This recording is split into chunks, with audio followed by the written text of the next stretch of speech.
नमस्कार, जय जिजाऊ जय शिवराय. कोल्हापुरातनं पुण्याला येताना किंवा पुण्यातनं कोल्हापूरला जाताना NH4 हायवेवरून आपल्याला बऱ्याचशा किल्ल्यांचं किंवा बऱ्याचशा दुर्गांचं दर्शन होतं आणि सहज आपण ते हायवेवरून किल्ले बघू शकतो. आपण आता कोल्हापूर सोडलेलं आहे. कोल्हापूर सोडल्यानंतर इस्लामपूर उरणच्या पण मागे थोडंसं एडेनिपाणी म्हणून गाव आहे. त्या एडेनिपाणी गावाच्या इथे आपल्याला पहिल्या किल्ल्याचं दर्शन होतं. तो म्हणजे मल्लिकार्जुनचा डोंगर किंवा विलासगड असं त्या किल्ल्याचं नाव आहे.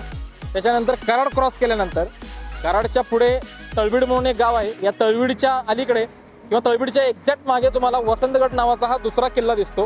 तुम्ही सहज बघू शकता. तुम्हाला या किल्ल्याचे बुरुज सुद्धा आपल्याला एकदम दृष्टीस पडतात. हे तळवीड म्हणजे सरसेनापती स्वराज्याचे सरसेनापती हंबीरराव मोहिते यांचं गाव असलेला हा, यांचं ठाणा असलेला हा किल्ला. शेंद्रे क्रॉस केल्यानंतर साताऱ्याच्या थोडंसं अलीकडं आपल्याला पुणे बेंगलोर हायवेवरून दिसणारा तिसरा किल्ला नजरेस पडतो. तो म्हणजे समर्थ रामदास स्वामींच्या पदस्पर्शाने पावन झालेला सज्जनगड किल्ला हा इथे मागे दिसतो. आणि त्याच्या एक्झॅक्ट समोरच्या साईडला तिथे तुम्हाला स्वराज्याची तिसरी राजधानी अजिंक्यतारा हा किल्ला दिसतो. आता या अजिंक्यताराला ओळखण्यासाठी खूप सोपं आहे. अजिंक्यतारा ओळखायला त्याच्यावर 2 टॉवर लावलेले आहेत. तो जो डोंगर दिसेल तुम्हाला तो अजिंक्यतारा किल्ला.